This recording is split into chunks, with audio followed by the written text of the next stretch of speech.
meus queridos, minhas queridas, tudo bom com vocês? Esse é o Cardcast. Estamos aqui para mais um episódio do nosso podcast aqui da Associação de Estudos Espíritas Allan Kardec de Salto de Pirapora.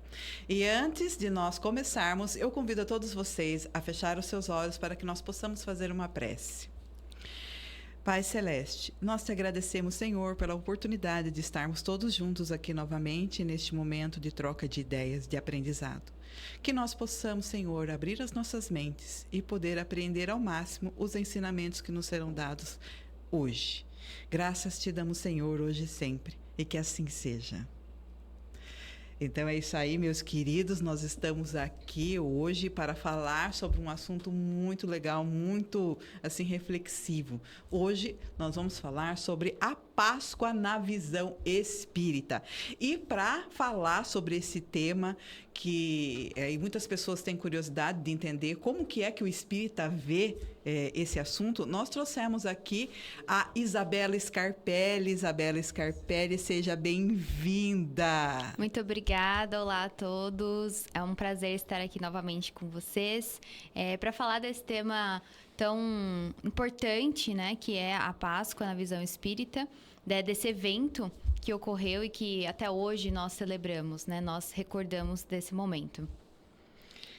Então, Isabela, a gente está aí neste momento de reflexão, né? A Páscoa é um momento que todo mundo, o cristianismo em si abraçou, trouxe para dentro do seu movimento e tal, lembrando então toda essa trajetória de Jesus, né? O que destaca na Páscoa cristã é a Via Crucis de Jesus, né? Todo aquele momento que ele passa, desde o momento que ele adentra, né, em Jerusalém, ali para a comemoração da Páscoa, acima do burrinho e tal, é ovacionado pela população, até o momento em que ele passa pelo julgamento, vai à crucificação e depois ele ressurge 3 dias depois e tal, para comprovar para o mundo que ele estava vivo e mais vivo do que nunca, né? Então, a gente, como cristão, esse momento da Páscoa é esse momento, então, de lembrar deste ato de Jesus, deste momento que ele teve aqui na Terra, específico deste momento que ele teve aqui da Terra. E, assim, a Páscoa ela tem muitos significados, né, dentro da doutrina, né? E eu acho que o maior ensinamento que a gente vê na Páscoa é a questão da ressurreição. Então, assim, o que seria essa ressurreição, segundo a doutrina espírita? Porque as pessoas confundem muito isso, né? O que é a ressurreição, antes de mais nada? Então, quando a gente fala da Páscoa, né, como você bem pontuou, a gente lembra de todos esses eventos que precedem realmente o domingo da Páscoa, né? Que a gente tem, então, a ressurreição que ocorre no domingo. Então, quando a gente fala de ressurreição, a gente está falando, não é de reencarnação. Então, reencarnação é a sequência de vidas, né? Então, você tem uma vida em uma matéria, você tem o seu desencarne e você tem a reencarnação em uma outra matéria, né? Então, a gente não mantém aquele espírito, é o que a gente... aquela matéria, a gente mantém o espírito, né? Então, é o que eu falo. Eu estou Isabela, eu não sou Isabela. Né? Então, numa próxima vida, não sei ainda quem serei, e numa outra também não me lembro, né? Mas não era Isabela Scarpelli Leon. Essa está aqui agora, né? Então, eu estou Isabela. Isso é falar de reencarnação. Isso é falar das diversas oportunidades de estarmos aqui em uma matéria novamente, vivenciando aquilo que precisamos vivenciar e tendo a oportunidade da evolução na matéria. Mas, quando falamos da ressurreição, nós estamos falando desse evento específico, né? Em que Jesus ressurge ali, depois da sua crucificação, né? Que ocorre na sexta-feira, mas ele ressurge como Jesus, né? Então, ele reaparece sendo ele que era aquele que se apresentou aos discípulos mesmo e que caminhou com os discípulos mesmo. Então, essa é a diferença, né? Jesus não desencarna e volta em uma outra matéria. Não, ele está ali se apresentando novamente. Eis-me aqui novamente, por quê? Porque existe a vida eterna. Provando ali para os espíritos a continuidade da mensagem. Então, a ressurreição é esse reaparecimento de Jesus após a sua morte, mostrando-se novamente para os seus discípulos, para todos aqueles amados que caminharam com ele, a sua mensagem de boa nova viva. Então, é a exemplificação da mensagem viva. Por isso que não é uma reencarnação, porque não há mais necessidade de uma nova mensagem. É o retorno da mensagem que permanece. Por isso que é a ressurreição do Cristo. A sua visita novamente ali, após o padecimento, como Cristo, né? Mostrando-se novamente. Minha mensagem jamais será esquecida. E, assim, como que a gente pode trazer isso, então? O que o Espiritismo fala, assim? Qual que é o intuito dessa volta de Jesus, desse ressurgimento dele? O que ele está querendo passar para a gente? Essa Páscoa que a gente comemora a ressurreição de Jesus, tem alguma coisa a ver com transformação? O que seria isso? Qual que é o intuito dele? O que isso traz para a gente, para que a gente possa trazer para o nosso dia a dia, para o nosso cotidiano? O que significa tudo isso? Quando a gente analisa a Páscoa, é muito interessante porque a gente já tem ali em torno de 3 anos de ministério de Jesus, né? Então, a Páscoa, ela é o começo do fim. Né? Então, do fim que a gente fala matéria.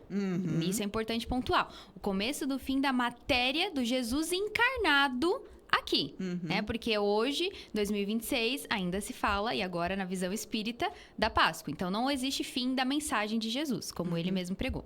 Então, a gente, analisando ali os acontecimentos, principalmente da semana, né? Que a gente vê a semana da Páscoa, que traz todos os acontecimentos de Jesus, a gente analisa muito, se a gente pegar realmente ali a luz da Bíblia, ou seja, dos acontecimentos registrados, né, pelos aqueles que caminharam, aqueles que souberam mais proximamente da mensagem de Jesus, a gente acompanha diversos momentos em que Jesus vai trazendo a mensagem do Evangelho com mais transparência, vamos dizer assim.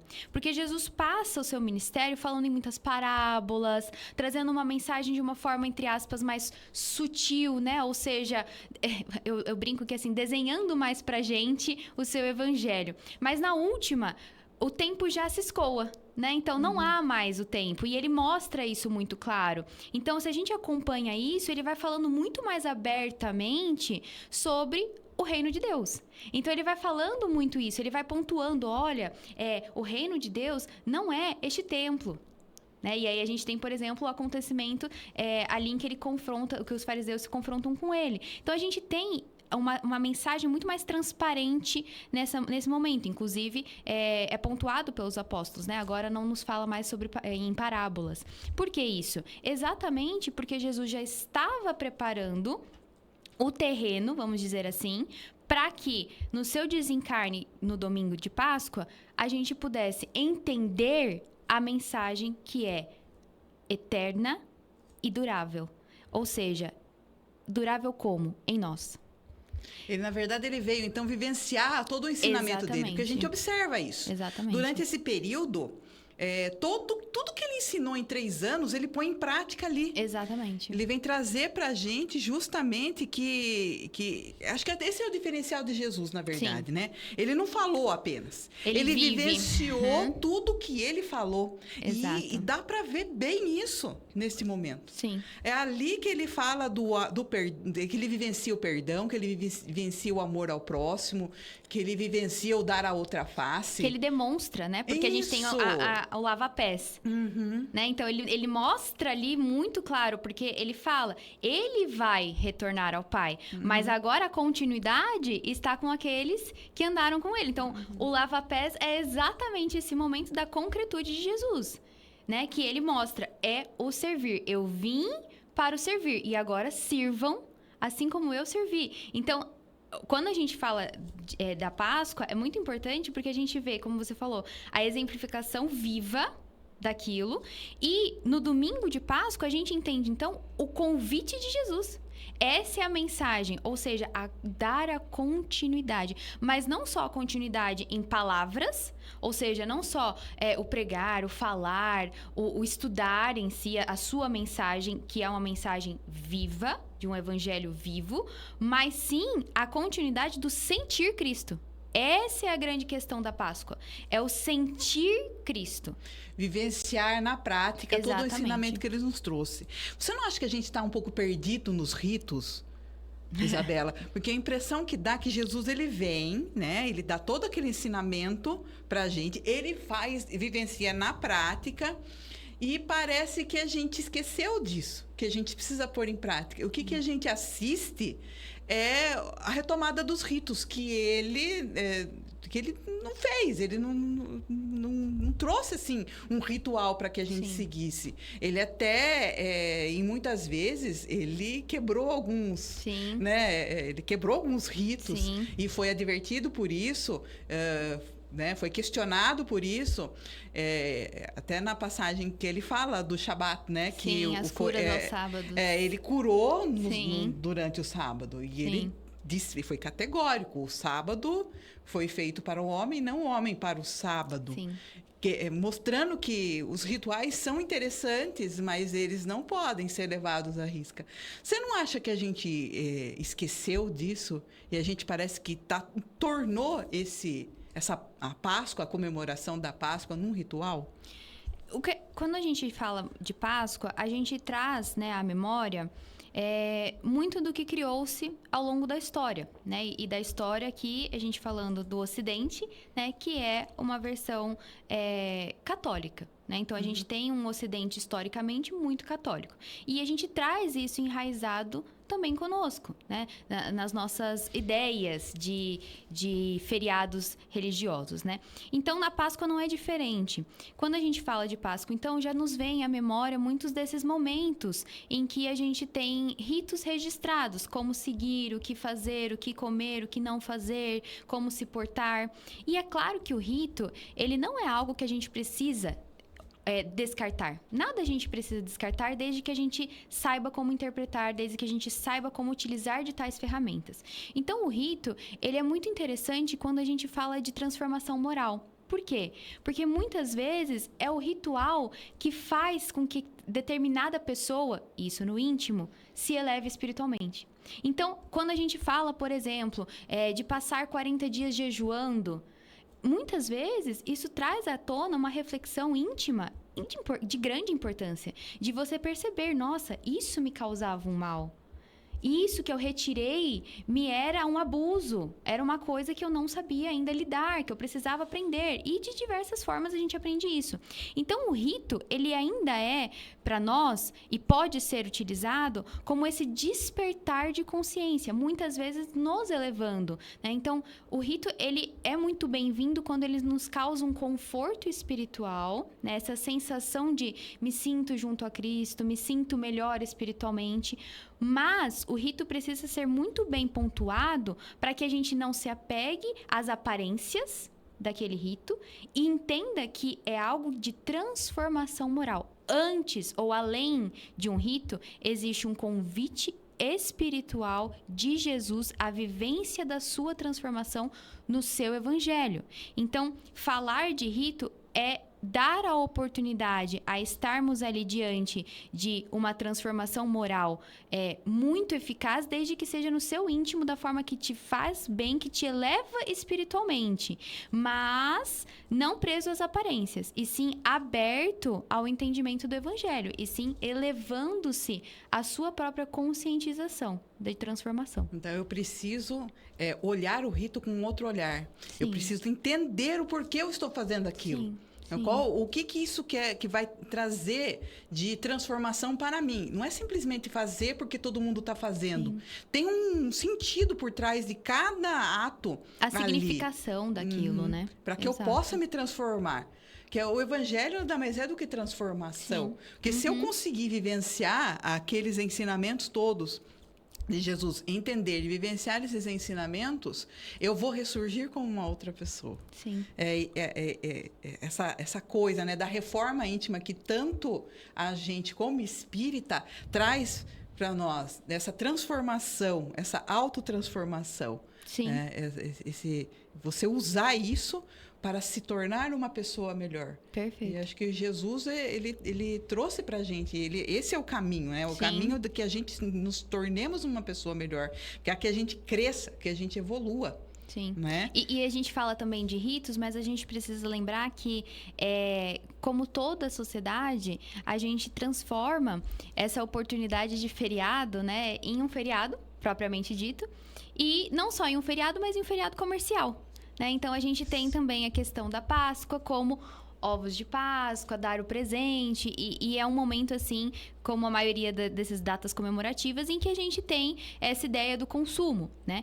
Mas é de extrema importância relembrar que isso é válido, claro que é válido, é um momento da gente celebrar, ver as crianças felizes, né? Quem não gosta de um sorriso de uma criança, comer um doce. Minha querida, mesmo porque eu sou chocolate, eu adoro chocolate. Quem não gosta de um ovo de Páscoa de colher recheado, é uma delícia. A gente tem que aproveitar mesmo.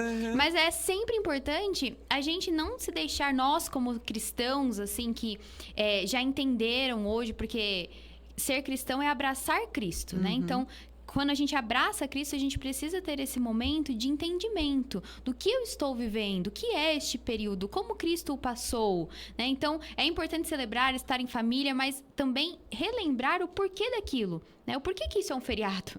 Por que a gente está aqui quieto? Por que hoje não tem trabalho? Por que as crianças não têm escola, né? Falar para a criança, olha, não tem escola hoje, porque Cristo esteve na cruz, né? Contar isso. Então, é importante que a gente também, não só falando de rito, né? Deixe os ritos com outra significação, mas também o próprio feriado com a verdadeira significação da vivência, não só no feriado. Né? O convite de uma vida. A gente não basta tanto ficar lembrando de Jesus, a gente precisa agir. Exato. A gente esquece de que a gente precisa agir, né? Não é bem assim. E aí tem um outro ponto que as pessoas nos questionam muito, Isabela, da questão de Jesus ter vindo para nos salvar. E aí, será que foi mesmo? Será que tem essa conotação? Então, Jesus, ele veio como Cordeiro de Deus para salvar os homens do pecado do mundo, para expurgar o pecado do mundo? Será que é assim mesmo? Dentro da doutrina espírita, a gente entende que, primeiro, Cristo, como já o próprio nome diz, né, Jesus Cristo, porque ele é um espírito crístico. Então, de uma elevação moral diferente da nossa. E uma elevação que a gente ainda até desconhece. Porque a gente olha as passagens de Cristo e muitas vezes é difícil interpretar como ele sentia, como ele pensava, porque ainda é de desconhecimento nosso, falando moralmente, né? Ou seja, somos ainda espíritos em evolução, em desenvolvimento, que não chegamos aos pés de Jesus até o momento. Mas Cristo, com tamanho amor, já não sendo mais esse espírito que precisava estar em um corpo, vem para que nós possamos, em nome das leis divinas, evoluir, caminhar no progresso. Então, não estamos falando de uma salvação em que retira-se a autorresponsabilidade. E isso é muito importante. Porque quando a gente fala de Cristo salvar-nos, nós estamos... pode-se dar a entender que não há mais o que ser feito. Aceitou Cristo, acabou. Porque não há mais o que ser feito. Já padeceu na cruz, então já foi feito tudo. Você vai lá, batiza, acabou seus pecados. Não há mais. Exato. Mas... na doutrina espírita, como a gente enxerga isso? A gente enxerga, primeiro, Cristo como esse espírito crístico, como o nome diz, de amor. A representação do amor de Deus por nós. O maior espírito neste planeta. E quando eu digo nós, somos todos os habitantes deste planeta. Encarnados e desencarnados. Todos que aqui estão. Então, Cristo é, como ele mesmo diz, eu e o Pai somos um. Ele é a representação das leis divinas. Ele é a vivência das leis divinas para nós. Então, não é falar dentro da doutrina espírita de salvação. É falar de um guia, de um mestre, de um caminho para a evolução. Aliás, Kardec pergunta aos espíritos, numa das perguntas que eu não vou me lembrar o número agora, porque eu já falei que eu acho lindo essas pessoas que falam porque pergunta tal do livro tal. Eu não tenho essa evolução, mas tá lá no Livro dos Espíritos, né? É um convite para olharem, né? Então vai lá, pesquisa, tá? Kardec pergunta qual é o ser que mais perfeito, não é com essas palavras, tá, gente? Tô colocando com as minhas palavras, porque eu também não lembro as palavras como são, tá? Mas Kardec pergunta qual é o modelo de perfeição para a humanidade e tal. E a resposta é simples, é a mais curta do Livro dos Espíritos. Vê de Jesus. Vê de Jesus. Exatamente. Então, é assim, olhar para Jesus. E não é Exato. só... Tem algumas traduções que falam Jesus. Mas outras falam ver de Jesus. É diferente. Totalmente diferente. Porque você... Não é simplesmente assim, Jesus. Tá, é Jesus, acabou. Não, é ver de Jesus. Ou seja, olhe para Jesus. Caminhe com ele. Exato. Preste atenção no que ele fez. Sim. E faça igual. Que eu tenho comigo, porque no meu aprendizado, nos meus estudos, né, dentro da doutrina, que Jesus, a maior salvação, vamos dizer assim, de caso de Jesus, ele mostrar para a gente como vivenciar aquilo. Certo? Como ele mostra para a gente o caminho do como eu consegui ser uma pessoa melhor, de como eu me transformar. Então, é complicado você pensar assim que uma pessoa... Jesus vem... passa por todo aquele martírio só para tirar o pecado de todo mundo. Sim. A maior salvação que ele faz, creio, para a gente, é mostrar para a gente como que a gente deve agir para que nós possamos ser felizes. Sim. Que a questão da evolução é justamente essa, né? A questão do todos nós fomos criados simples e ignorantes e estamos fadados à perfeição. Sim. E a gente vai alcançar a perfeição vivendo os ensinamentos de Jesus. Exato. Esse foi, acho que, o maior, assim, o caminho, o exemplo dele é esse, né? Mostrar pra gente como chegar à felicidade, que é vivenciando as leis de Deus. E é ali que ele explicou tão bem e mostrou pra gente como que faria, né? O exemplo vivo, né, da mensagem. Exatamente. E, assim, Isabela, então, como que a gente agora, então, pode ressuscitar em vida? Vamos colocar entre aspas. Como que a gente pode, então, acordar? Como que... Falando dessa ideia de salvação, como a gente já apontou, então, a gente entende que a salvação na visão espírita é, então, esse convite, na verdade, da vivência da mensagem do Cristo. Então, ressuscitar seria em vida, né? Jesus pontua muito isso, o antigo e o novo, o velho e o novo. Deixar o homem velho para exatamente. O homem novo. Ele pontua muito isso. Então, o ressuscitar de Jesus, que é o convite que ele nos faz, é viver essa mensagem em vida. E como assim em vida, né? Bom, a gente sabe que as reencarnações são as oportunidades que não são dadas. Então, pontuando aqui, eu já devo ter várias. Muitas, uma boa caminhada. Então, todos nós, minha filha. Você imagina, se você contar desde que... Nossa, meu Deus, tem coisa que a gente deixa abaixo. A gente não pode pontuar. Mas assim, quantas que eu devo não ter ressuscitado? Quantas que eu devo ter me mantido naquele mesmo caminho? Então, o ressuscitar em vida é aproveitar esta encarnação para caminhar, né? E assim, pensando no caminhar, a cada encarnação caminharemos mais e mais, porque aquilo que a gente constrói não é apagado. Então, a gente vai tijolinho por tijolinho colocando. Então, o ressuscitar é esse viver a mensagem, transformar-se do antigo ao novo em Cristo, nas leis divinas, no Evangelho de Jesus, que ele mesmo, novamente, a Páscoa é o dia da vida eterna. É o domingo. É o domingo em que ele traz a ressuscitação do Cristo. Eu não estou morto. Eu não padeci na cruz. A minha mensagem é viva, porque a minha mensagem é a lei divina. E a lei divina não morre. A lei divina está dentro de nós. A lei divina... consciência. Exatamente. Então, é o convite de vivenciar em vida, nesta oportunidade, no agora. E a gente fala de vivenciar no agora e a gente pensa, como eu farei isso? E aí a gente volta, olha a vida de Jesus. Né? Como diz a pergunta, vê de Jesus. Por quê? Porque é dentro dos ensinamentos que a gente se identifica. É na nossa doutrina que a gente traz mais esmiuçadamente o que Jesus pontuou pra gente. Hoje com mais detalhes, né? As passagens. Então, quantas vezes que a gente não lê uma parábola e se identifica? Quantas vezes a gente não pensa a própria parábola do bom samaritano? Quem sou eu na ajuda do meu próximo?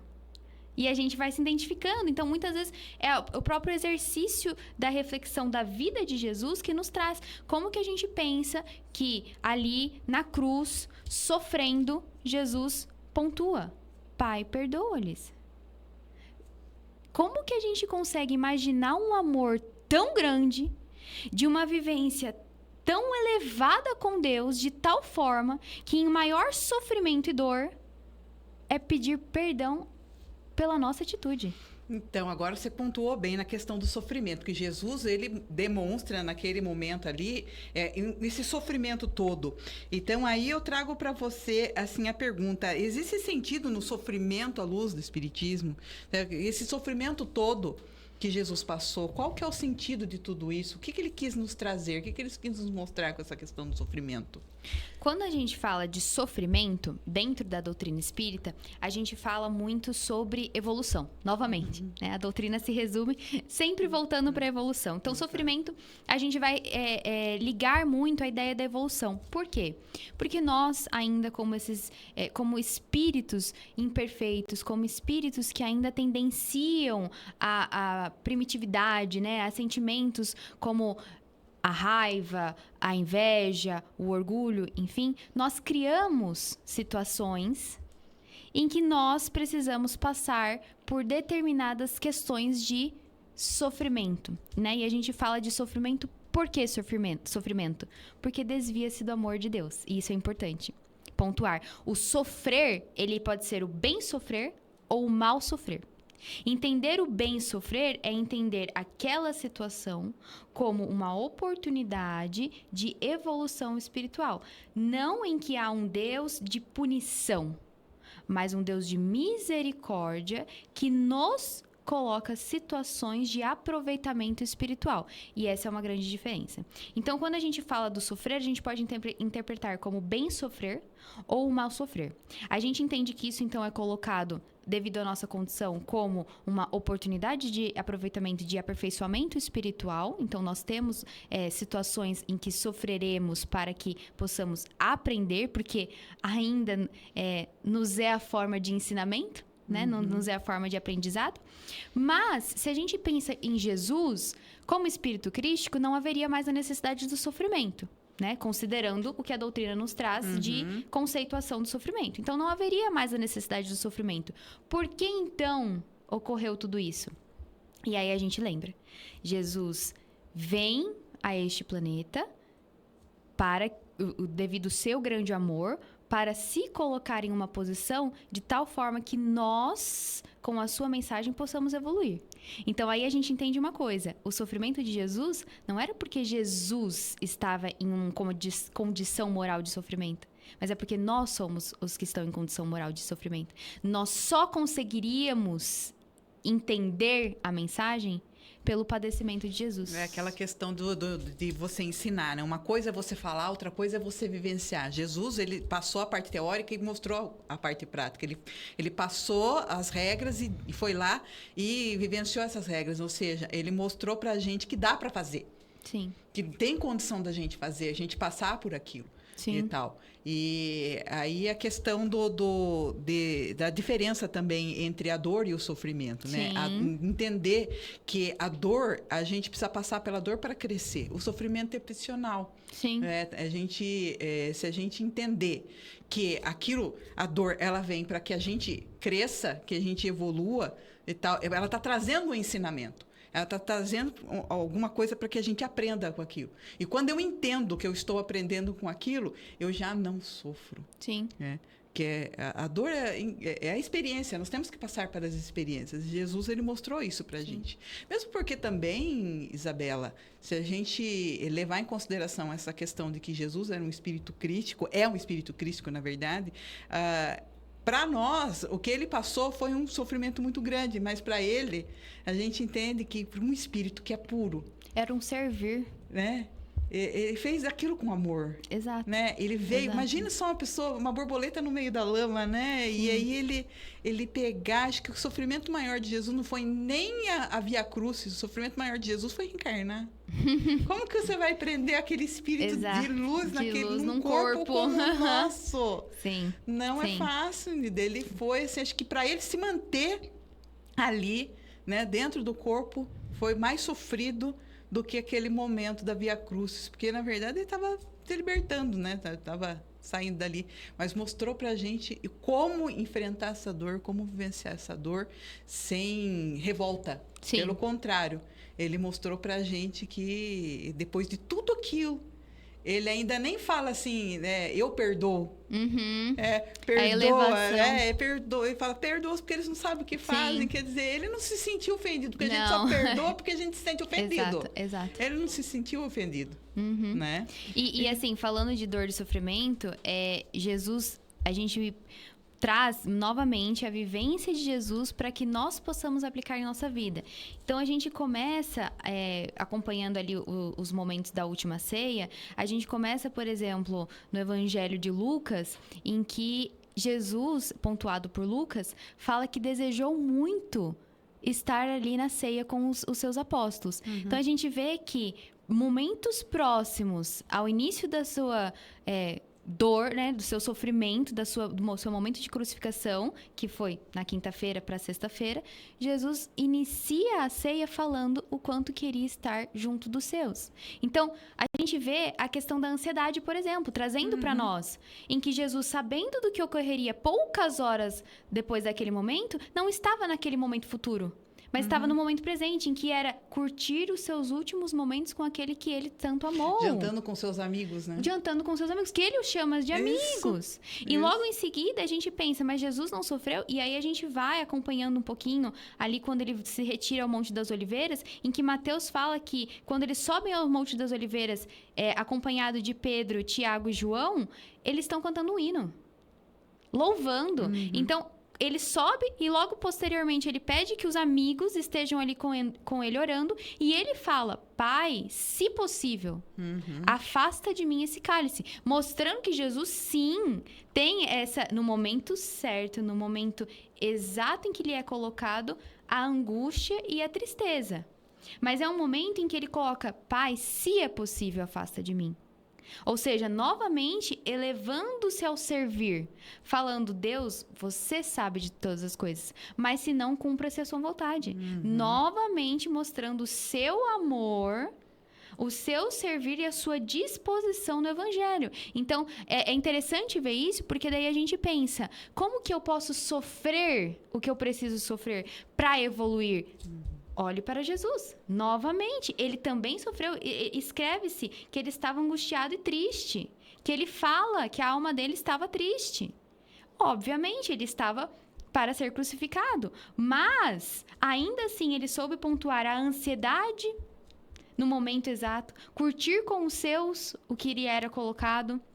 A ensinar com os seus na última ceia tantos ensinamentos que ele trouxe. A mensagem do Consolador. A despedida dele, a elevação dele ao Pai, o lava-pés do servir. Então, tantas coisas que ele traz ali ainda, refletindo com os seus. E depois, sim, ele tem o seu momento de sofrimento. E logo após, no ápice da dor, o perdão.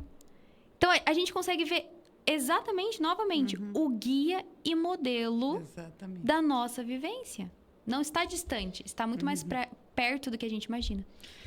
Muito bom, Isabela. Então, agora, assim, caminhando para o término da nossa conversa aqui, como, então, levar esse espírito da Páscoa para o nosso dia a dia? Então, a gente já refletiu bastante, né, sobre os eventos da Páscoa, sobre os ocorridos, sobre a mensagem de Jesus.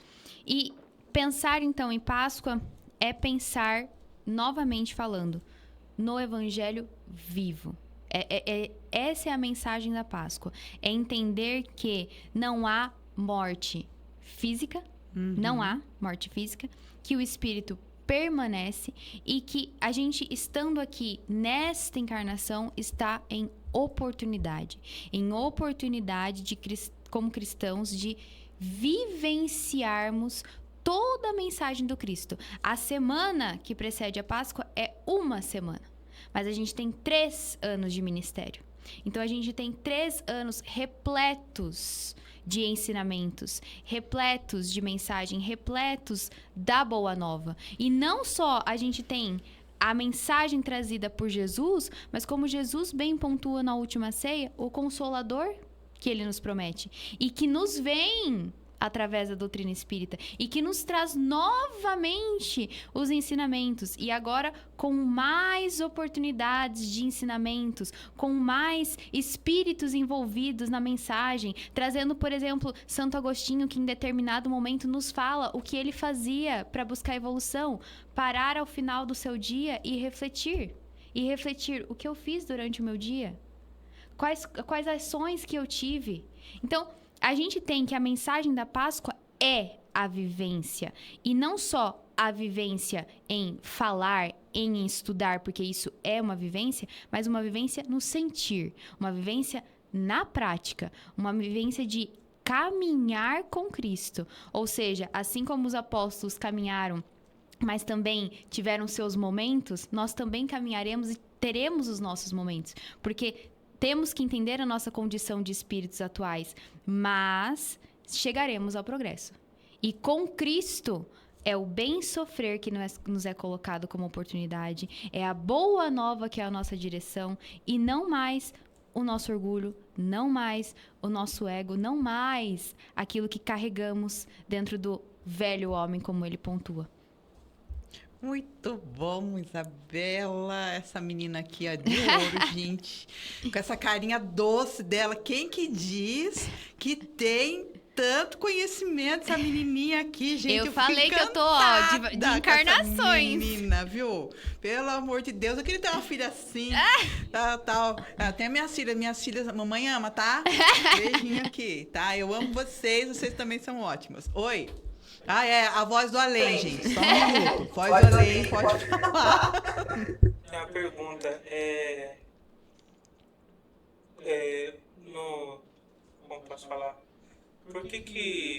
Como que a gente pode trazer essa versão da Páscoa, né, para os dias de hoje, para o centro espírita, principalmente para as crianças?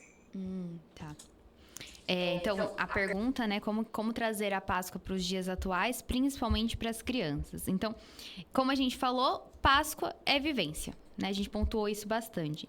E aí, pensando nos dias atuais, parece algo distante, mas não é distante. Porque como a gente falou agora, quem não sofre?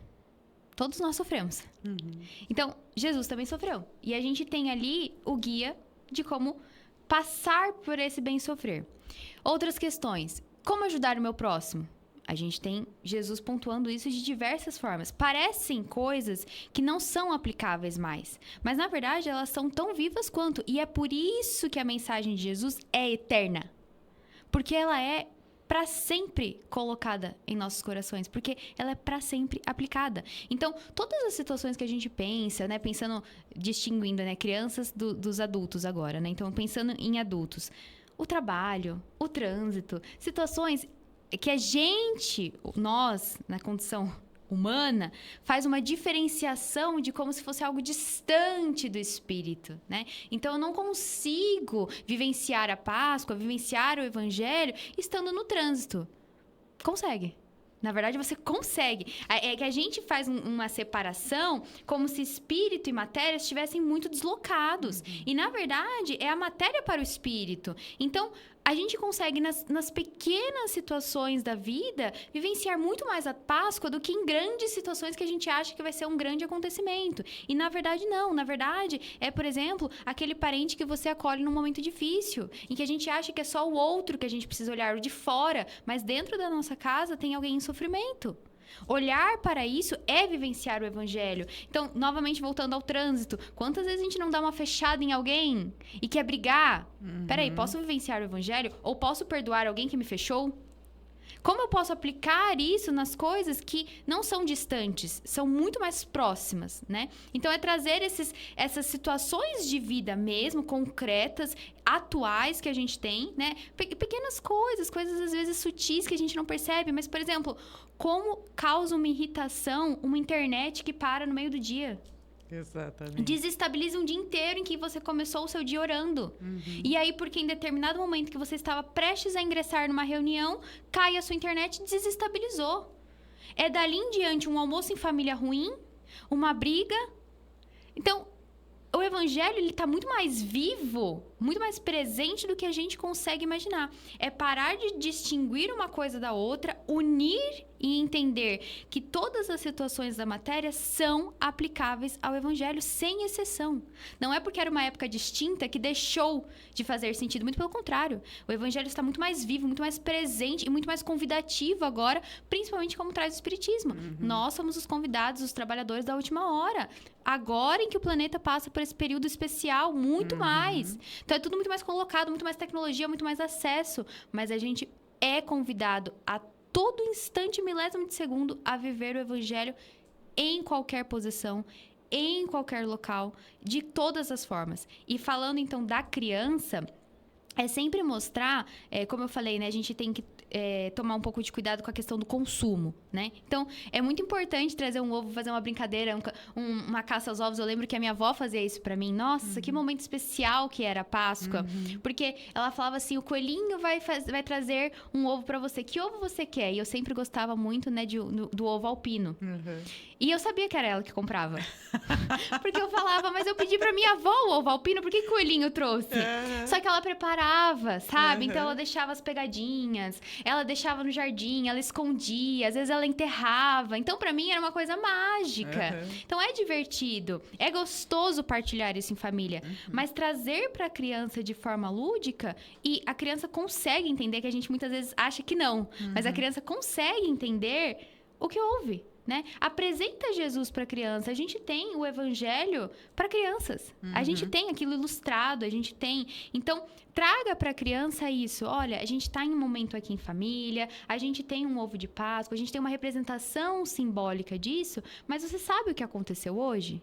Vamos te contar uma história? Vamos mostrar. Hoje em dia, com a tecnologia, tem tantos vídeos legais também que a gente pode trazer, né? Filtrando isso, mas tem tanta coisa, conteúdo bom. Então, contar a história de forma lúdica para a criança, explicando o que é esse momento, explicando, né? Quem é Jesus? Por que Jesus, ao terceiro dia, reaparece? Qual que é a necessidade dele? Pergunta para a criança. Fala assim, tem uma coisa que você acha que você gosta muito, que você tem dificuldade de largar? A criança às vezes fala, a pepeta. Né? A criança adora chupeta. Eu amo a chupeta, eu não consigo fazer minha chupeta. Então explica para a criança do mundo dela, da linguagem dela, né? Assim como Jesus trouxe a parábola para a gente. Sim. Crianças ainda moralmente falando. Então, traz isso de uma forma lúdica, né? Eu acho que esse é o ponto mais importante. Vocês viram o que eu falei? Desse tamaninho, essa menina, cara. É que a câmera corta, mas é só 1,50 m. Gente do céu, eu fico boba com o conteúdo que tem. Bem que fala, mas minha querida, os melhores perfumes estão nos menores frascos, né? Sim, fala. Então, menina, benza a Deus você. Ixi. Mas enfim, Isabela, muito obrigada, viu? Foi maravilhoso passar esses momentos aqui com você. Muito obrigada. E então agora suas considerações finais para os nossos telespectadores e ouvintes.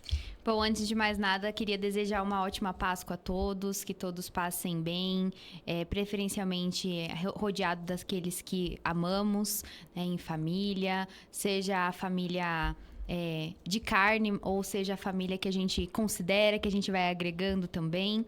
Seja como for, que a gente esteja reunidos no amor de Cristo, que a gente consiga refletir sobre essa data de uma forma alegre, né? Lembrando da mensagem com alegria, com o coração cheio, com o coração confortado, amparado, sabendo que temos aonde olhar, que temos com quem caminhar, que não precisamos sofrer sozinhos e que existe diversos recursos e para sempre o amparo de Deus, o amparo da mensagem divina conosco. Então que seja realmente esse momento de reflexão, mas de reflexão de tal forma que nos conduza à vivência e não só que esteja durante um dia, durante apenas aquele momento, mas que seja uma reflexão que nos recarregue as baterias para que a gente possa verdadeiramente caminhar dia após dia, vivenciando nos mínimos detalhes a mensagem do Cristo, o Evangelho vivo. Então, meus queridos, agora neste momento eu convido a todos a fechar os seus olhos para que nós possamos fazer uma prece de encerramento. Pai Celeste, nós te agradecemos, Senhor, pela oportunidade que nos deste deste momento. Encher-nos de bênção, de conhecimento, de reflexões sobre este momento histórico, sobre este momento em que Jesus nos trouxe todo o seu amor, nos trouxe todos os seus ensinamentos e, principalmente, a vivência desses ensinamentos. Que nós possamos, Senhor, poder colocar em prática todos esses ensinamentos e este amor e sentir este amor de Jesus no nosso coração e que nós possamos espalhar esta luz, ser a luz e nos tornarmos pessoas melhores todos os dias de nossas vidas. Graças te damos, Senhor, hoje e sempre, e que assim seja. Então, foi um prazer estar com vocês. Se você gostou deste vídeo, compartilhe com seus amigos, dá um joinha pra gente. Se você ainda não nos segue no nosso canal, aproveite para nos seguir. Estamos aí no YouTube, Spotify, tá bom, meus queridos? Comentem, tá? E nós estaremos aqui numa próxima oportunidade para trazermos mais um assunto maravilhoso à luz da doutrina espírita. Obrigado e até a próxima.